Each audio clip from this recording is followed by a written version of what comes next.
Δεν είναι λοιπόν περίεργο ότι το 1204 φτάνουν οι σταυροφόροι, αντί να πάνε στην Ιερουσαλήμ, φτάνουν στην Κωνσταντινούπολη. Γιατί σε όλα, λέει, σε όλες τις ταβέρνες της Δύσης, τι διδάσκουν και τι ακούνε, ότι τα 2/3, λέει,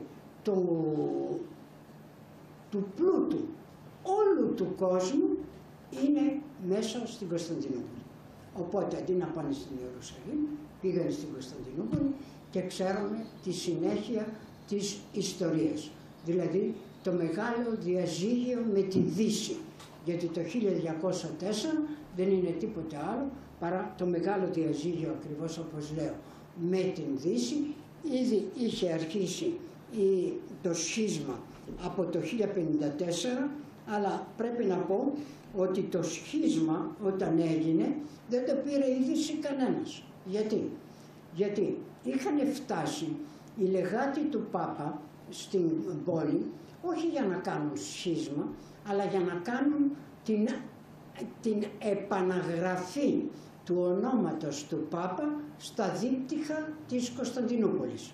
Και η Ρώμη θα έγραφε στα δικά της δίπτυχα το όνομα του Πατριάρχη της πόλης, του Κυρουλάριου. Αλλά 2 χρόνια πριν, λίγο καιρό πριν, ο Πάπας ήταν εχμάλωτος των Νορμανδών στην Ιταλία και οι Νορμανδοί, για να τον αφήσουν ελεύθερο, του έβαλαν ως όρο να μην είναι πια φίλος των Βυζαντινών. Γιατί ακριβώς ο Πάπας και οι Βυζαντινοί έκαναν τον πόλεμο εναντίον των Νορμανδών στην Ιταλία πριν οι Νορμανδοί ιδρύσουν, όπως ξέρετε, το βασίλειό τους στο Παλέρμο και στη Σικελία. Οπότε οι λεγάτοι, για να ελευθερωθεί ακριβώς ο Πάπας από τους Νορμανδούς, αντί να κάνουν αυτό για το οποίο ήταν σταλμένοι, ρίχνουν το ανάθεμα στην πόλη εναντίον των Βυζαντινών. Και ο Κυρουλάριος ρίχνει ανάθεμα εναντίον των Ρωμαίων της Παπωσύνης ακριβώς την ίδια στιγμή, το 1054. Κανένα έγγραφο, κανένα κείμενο δεν μιλά για αυτή την ιστορία, παρά μονάχα μόνο ένας νεκρικός λόγος του Ψελού για τον Κυρουλάριο. Αν δηλαδή δεν είχαμε αυτόν τον λόγο, δεν θα ξέραμε ότι υπήρχε σχίσμα εκείνη την εποχή και για ποιον λόγο. Αυτά για να κλείσω την παρένθεση και να πω ότι από το 1204 και μετά, για τους λόγους που είπα, σχίσμα, εδώ στην περιοχή έχουμε την Νορμανδική, ακριβώς την πρώτη Νορμανδική επίθεση το 1081, η οποία επιφέρει ακριβώς και την μεγάλη συμμαχία μεταξύ Βενετίας και Βυζαντινών, με όλα τα επακόλουθα, τα οποία είναι τα καταστροφικά επακόλουθα και για το εμπόριο και για τον πλούτο των Βυζαντινών. Οπωσδήποτε το 1204 είναι ακριβώς το τέλος κατά κάποιο τρόπο της του παγκόσμιου Βυζαντίου.